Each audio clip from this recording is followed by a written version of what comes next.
Let me tell you something that still leaves people arguing to this day. What really happened to Michael Jackson? And why so many believe he didn't just die but was actually taken out? Everything starts with Dr. Conrad, a physician in his mid-50s who was living in Las Vegas. On the surface, he looked successful. He loved expensive night outs, going to gentlemen's clubs, spending money and showing off to impress women. But behind that flashy lifestyle was a financial mess. He had 7 children with 6 different women, and he constantly avoided paying child support. Lawsuits kept piling up, and by 2009, he owed more than $700,000 in unpaid court judgments. On top of that, he was behind on payments for his Las Vegas mansion and drowning in credit card debts. He was desperate for money. Then in 2009, a call came in that felt like a miracle from Michael Jackson, the king of pop. At the time, Michael was still one of the most famous people on earth. But behind the scenes, his life was unraveling. Years of legal troubles, heavy medication, and financial mismanagement had left him around $500 million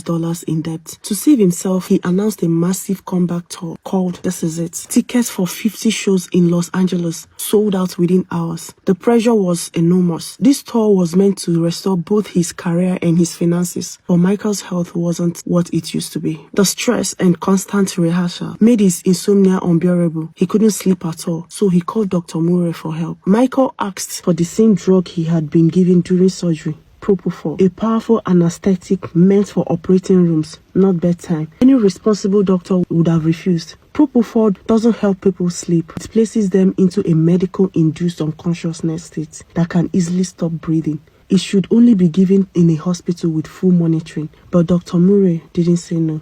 Instead, he agreed to give Michael the drug in exchange for $150,000 per month. He flew all the way from Las Vegas to Los Angeles to become Michael's personal doctor. He loved the status, bragging to women that he was Michael Jackson's doctor, using the name to impress and attract much younger women. Every night, Michael would rehearse. During the day, then doctor would hook him up to an IV drip of propofol beside his bed. No heart monitor, no emergency equipment, nothing to protect him if something went wrong. Then one morning, everything did go wrong. After giving Michael a mix of strong sedative that didn't work, Dr. Murray finally administered propofol, and he did the unthinkable. While his patient lay unconscious, Dr. Murray checked emails, including one from Michael's insurance company, asking if he was healthy enough to tour.